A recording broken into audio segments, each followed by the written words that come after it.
Johnny Mac back in the basement with your daily comedy news. You guys didn't tell me there's a Back to the Future musical. Apparently this is already going on in London's West End. Well, on Wednesday, the Back to the Future franchise's official Twitter, which is a thing, published a teaser trailer for Back to the Future the Musical coming to Broadway 2023. Cannot wait. Trailer looked fun. Then I played a clip of Back in Time from the musical. Still looks fun. Speaking of time, Tuesday was the longest day of the year. Sean Hayes was guest hosting for Jimmy Kimmel. Sean Hayes with some good jokes, at least the writers anyway. Tuesday was known as the summer solstice, the longest day of the year, which is funny because I thought the longest day of the year was the time I saw Steven Seagal do Shakespeare in the Park. That's pretty good. Sean Hayes again, out of all the days in the year, this is the one where we get the most sunlight. So if you were still sad, I hate to break it to you, your seasonal depression is just regular depression. Jimmy Fallon chimed in. Of course, I'm in a good mood today. It's the first day of summer. Seriously, I heard so many White Claws crack open today. I thought the cicadas were back. You could tell it's summer. This morning, my Uber driver drove around with the top down, and by the top, I mean his shirt. But yeah, summer's here, which means you've got about a week until it's pumpkin season at Starbucks. And if the day felt extra long, you're either in our hemisphere or you own Bitcoin. Bill Burr took to Instagram. He announced a new special. It's called Live at Red Rocks, not to be confused by the U2 album of the same name. Filmed in Colorado back in September of 2021. In his announcement, Bill Burr said, "It's a whole new hour of ignorance showing how little I've grown throughout the years." Bill Burr, Live at Red Rocks, July 12th. The Atlantic wrote a good piece. I shared this on the Facebook group, which is Daily Comedy News, a podcast group, and also on the subreddit Daily Comedy News. Their headline, Dave Chappelle's Not Kidding. The Atlantic writes, the comedian's proposal to defer having his name on the high school theater might seem conciliatory. I told you that story yesterday, but it's a big bet on what Dave Chappelle believes. Dave proposed that the theater be named the Theater for Artistic Freedom and Expression, and then said his name would be added later, only when and if the school community was ready. It was quite a moment. The audience applauded. The writer of The Atlantic had two thoughts. The first was admiration for the bravado and ingenuity of Chappelle's maneuver. So often these debates over free speech, the adversaries of expression claim to represent the wave of the future. Chappelle took a bet here as if to say, let's see who looks silly in 5 years' time, you or me. The very act of bet-taking changes perceptions of the wager. The most powerful weapon of the adversaries of expression is their certainty. Chappelle wrenched that weapon from their hands, again as to say, I'm more certain even than you, and I've put a lot more of myself on the line. As clever as the move is, it may be too clever. The second thought on the walk home was that Chappelle had defended his words by evading responsibility for them. Stand-up comedy is an art form, he'd said. It's all about context and nuance, but if it's an art form, it's an art form like poetry, one in which structure and content mutually reinforce each other, but in which the content still matters. When Chappelle deferred adding his name to the theater, he was not yielding or apologizing. He was challenging the in-school critics. You don't understand what I do, not my right to do it, but the reason it matters that I exercise that right. Until you do understand, you cannot have my name. Someday you will understand. You may have it then. So what we heard was neither a retreat nor an apology. It was a gesture of defiance, looking ahead to the time when the gesture will be redeemed. Chappelle to critics, the joke's on you. Good piece in The Atlantic there. From CNN, a Los Angeles jury found Bill Cosby liable in a civil case brought by a woman who claimed he sexually assaulted her as a teenager in the 1970s. The jury awarded the woman $500,000 in damages. No punitive compensation was awarded. The original filing stated that the incident happened in 1974 when the girl was 15 years old. But the timeline was later revised to 1975 when the girl was 16. Since 2005, more than 50 women have come forward to accuse Cosby of sexual assault. After being convicted of assaulting Andrea Constand in Philadelphia, Cosby served just under 3 years in Pennsylvania State Prison before his conviction was overturned on appeal. He was released from prison in September of 2021. Salon spoke with Michael Che and said, you have one episode of your new show where you get all your ex-girlfriends in the same room. I want to say as a consumer, I was triggered. It was the first time I ever felt triggered. I've never used that word. Che said, that was a fun one. It was just kind of like a fantasy sequence of what's a way to find out a lot of my patterns are patterns than having different people of different walks of life tell me that I'm the same person. I wish we could all be a little more honest with ourselves and start to see those, recognize those patterns a little quicker. They asked Che about cancel culture. Is it even a real thing? Michael said, just like success, canceling is relative. Somebody could be canceled and not know it. Somebody could feel canceled and not be canceled. There are a lot of people who are, you know what I mean? They're like, man, what's going on? Something's up. They know something's in the air, but they can't figure it out. Also, too, there's a lot of people, I think, who are a little paranoid. And they may think things are happening that are not actually happening because maybe they think a little bit higher themselves than they should. I wonder if he's talking about a comedian I previously mentioned in this podcast, then I don't mean Bill Cosby. Jay said, I remember when we were kids, people used to be like, I got so many haters. And it's like, you don't got no haters, whatever, but it makes you feel good to know that somebody's actively out to get you, or what you're doing is so important that someone feels like they need to stop it. I think it's kind of an ego boost. I wonder if he's talking about a comedian I mentioned previously in this podcast, and I don't mean Bill Burr. I totally think there's certainly an instance where people can have their career put to a halt because of something they said or something they did, whether rightly or not. Definitely something we've seen happen for sure. Will Ferrell and Bowen Yang and Matt Rogers are teaming up for a comedy podcast series called Clown Parade, an anthological character piece carefully curated by Las Culturistas. I think we might have to shorten that to Clown Parade, guy. Each month, the show will feature 4 episodes by different up-and-coming comedians. Okay, that's good.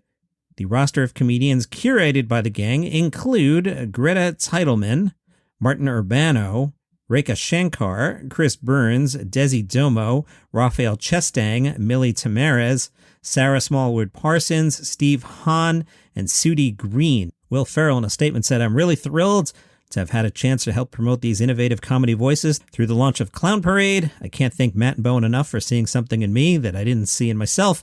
I have inner strength, much like a Helen Reddy album. Thank you for this opportunity, guys. I will never be able to repay you.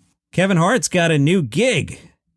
On Instagram, Kevin Hart said, I am thrilled, all caps, to announce that I have collaborated with an all-star team of partners and industry leaders to create an industry-changing restaurant called Hart House. Kevin says, this thing's going to be huge. We're going to serve delicious, sustainable food that delivers can't believe it flavor in every bite. We'll be opening our first few locations in the LA area, but we'll be expanding quickly. Stay tuned for more.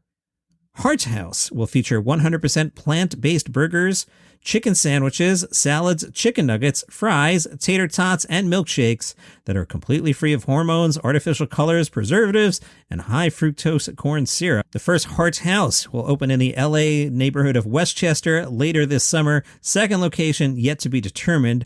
After doing the story, I was curious, whatever happened at George Lopez Tacos? I went to the Google machine and I typed in George Lopez Tacos, hit search, switch to the news tab. Nothing new in a year.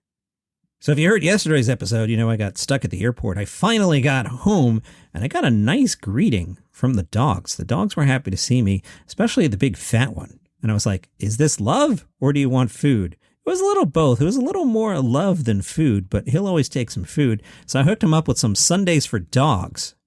This is the dog food I've been telling you about all month long. The dogs love it.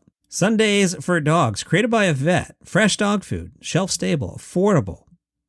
Tastes like a treat, but it's a complete and balanced meal. Snob dog loves it. Fat dog, well, he'll eat a rock, so he might not be the best endorsement for this brand, but he does like it. But Snobby hates everything. So Snobby, hit me up for Sundays for dogs. That's a really good sign. And look, I was doing that off the top of my head. The next copy point here says, perfect for picky eaters. They're not lying. That's a real thing.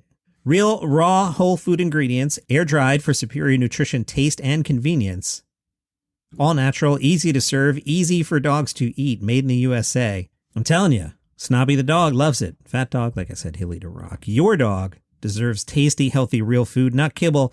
Sundays is real food for dogs, formulated by a vet with only the highest quality fresh meat, veggies, fruit, and superfoods. Air-dried to perfection, made in the USA at a USDA human food facility. And the best part, get 35% off your first order with the code DCN. You got the code, it's like Daily Comedy News, but it's not that. The code is DCN. We weren't going to make you type 15 letters, man, just DCN. So I know you have the internet because you've somehow acquired this podcast. I don't think your friend recorded the podcast and put it on cassette and handed it to you. You're on the internet. I know you are. So go to sundaysfordogs.com, sundaysfordogs.com, promo code DCN, 35% off your first order with promo code DCN. That's 35% off with code DCN. Craig Robinson's got a show on Peacock called Killing It. Have you seen it? It might be the Bob's Burgers of shows about snakes. I don't know. I haven't seen it. I like Craig Robinson, but Peacock is like, I don't know, my 23rd streaming service that I check out. But Killing It is back for season 2. And Susan Rovner, the chairman of entertainment content for NBC Universal Television and Streaming, It must be a ball of laughs, because listen to this hilarious quote. "We knew we had a rare gem with Killing It, and our thrilled Peacock audiences sank their teeth into this series. Led by comedic legend Craig Robinson." Time out. Comedic legend Craig Robinson? I like Craig Robinson. Very talented, very funny.